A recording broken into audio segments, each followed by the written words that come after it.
Hey guys, welcome to my channel Glen. My name's Glenn and I'm trying to share with you what I learn in the world of cryptocurrency. Thanks for joining this video. Don't forget to give it a like before you leave this video today. And also if you're new to this channel, click the subscribe button down below for joining my journey in this crazy world of crypto. Today I wanted to talk about Coinbase and whether I think Coinbase is actually getting better or not. Now I haven't talked about Coinbase for a long time and that's because I've not needed it. I bought some cryptocurrency 10 months ago, a year ago, and I've been sort of playing about with that same amount of money the whole time I've been doing cryptocurrency, which is about a year now. So I haven't really needed to, but obviously I keep an eye on Coinbase. They're one of the biggest exchanges in the world. They're the most easily accessible to everyone, and they've started to add more cryptocurrencies on. Now you can see here they've got Bitcoin, Bitcoin Cash, Ethereum, Ethereum Classic and Litecoin. They are set to add more cryptocurrencies on there. And they've even stated that in the future they won't just stagger release cryptocurrency. So to give you an example, Ethereum Classic was the last one to go on there. They added one on and then they slowly introduced it to Coinbase Pro. Then they started offering it on the other types of trading pairs. And then they brought it over to the main Coinbase where you can actually buy it using fiat money. In the future they're saying that they are actually going to add a lot more currencies on there and maybe all at once. Who knows? We'll see if that actually happens. Why do I feel that Coinbase is improving? So if we go over to GDAX, which is now Coinbase Pro, you can see here that they have certain trading pairs. Now for me, being a UK citizen, the only trade really I could make was British pounds to Bitcoin. If I wanted to trade against anything else, I had to buy Bitcoin and then convert the Bitcoin into one of the other four cryptocurrencies. But now in the last few days they've actually added British pounds to pretty much all of them, so I can just buy straight into Ethereum or buy straight into Ethereum Classic. But it gives more options and more flexibility for people to buy in and also save on fees, because you got to remember, if you was to buy Bitcoin used to charge something like 4 to 5% fee to do that.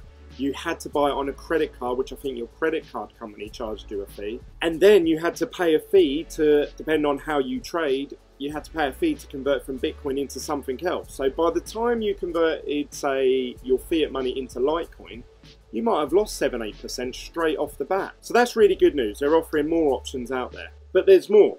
If we go over to the Coinbase website, the only way before I could actually invest into cryptocurrency, like I say, was using a credit card, which had very high fees. It was instant, so you got the pleasure of having the cryptocurrency straight away. But now they're starting to offer UK bank accounts. Now, if you're in another country, you might think, Glenn, we've had this for a year. What are you talking about? We haven't had that in the UK. So I actually went through and I followed the step, which means that I've registered my UK current account, bank account, to Coinbase. Now, that might be a bad thing in the future, I don't know, but it means now that I can actually just deposit money straight to Coinbase using my bank. Now the pluses for that, the fees are a lot lower.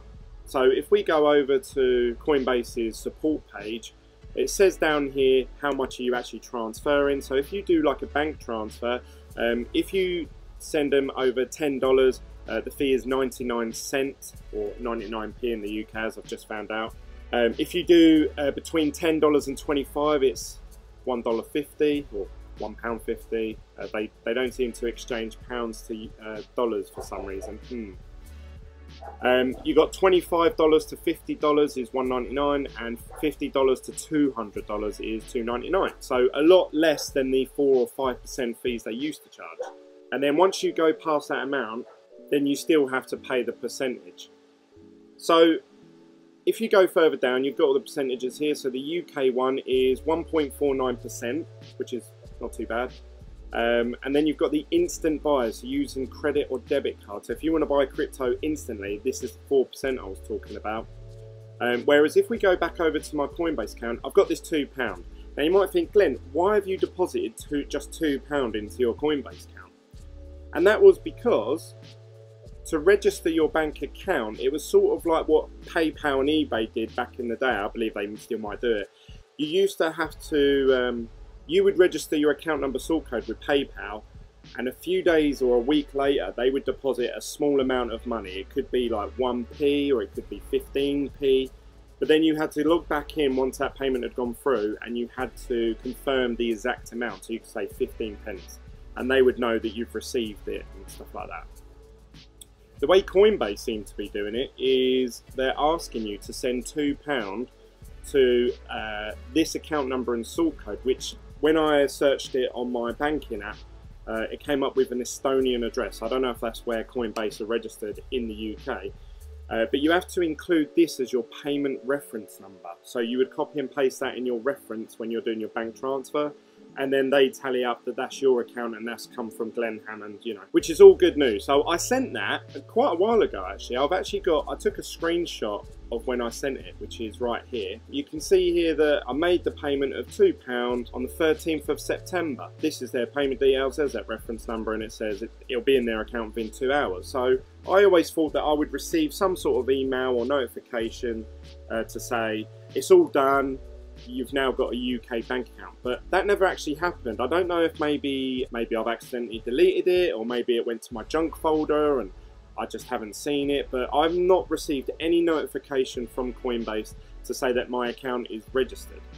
But what I have noticed is that I now have £2 available in my account, so I know they received the money. But as well as that, if I go to buy and sell, my limit has been increased now to £100,000. So I can buy £100,000 worth of Bitcoin using my bank account, which is awesome if I had that amount of Bitcoin cash, sorry. But you can actually just, once you've transferred them the money, you can use the Bitcoin wallet, or sorry, your pounds wallet, to buy Bitcoin. So if I try and do £2, you can see here that actually I only receive £1 of Bitcoin, because remember, they take a 99 flat fee, 99p.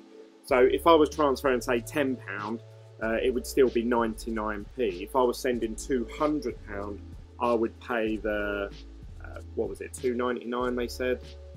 Yeah, £2.99. So obviously that's about 1.5%, which is a lot cheaper than the 4% that I would have paid if I'd continued to do it through the method that they have at the moment of the credit card. So there you go. I think Coinbase is improving. They're making it more accessible. They're making it easier for people, especially in the UK, to be able to buy cryptocurrency and also trade it for other cryptocurrencies. Again, I don't recommend you do that. Bitcoin is the daddy. What do you guys think? I'd love to hear your thoughts down below. Do you like the way that Coinbase operates? What do you think about their fee structure?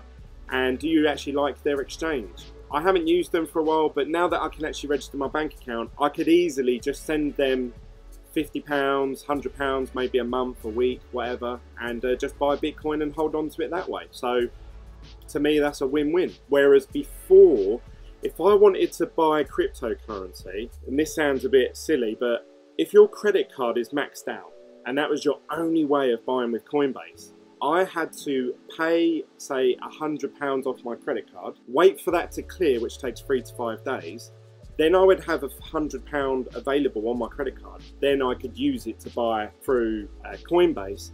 Obviously, they take 4%. So if I bought that £100, obviously instantly I've lost £4 straight away. Then I would have to convert it from Bitcoin into, say, Litecoin, or whatever it is you want to do.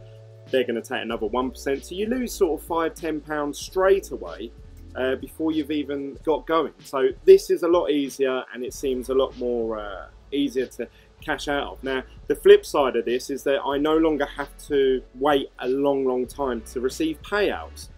It works the other way. I can actually sell my cryptocurrency and it can get deposited straight into my fiat bank account. So it's easier both ways, which is awesome. So if I ever decide, you know what, I'm out of this crypto game, I can just do a bank transfer and the money will be in my account. I don't know how long that takes. I'm going to try it out and see what the fees are and how quick it is, and I'll do another video on about them. But I only found out about this yesterday, so I thought I'd talk about it today. So don't forget to give this video a thumbs up if you like this content before you leave. Click the subscribe button if you're new, and you can always contact me through Instagram, Facebook and Twitter, all with the name BitGlen. And we also have the Telegram group chat. I know a few of the guys in there, they're quite experienced with Coinbase, so if you've got any questions, don't just ask me, ask Team BitGlen in the Telegram group chat down below. That's it from me, guys. I'll see you later on in the week.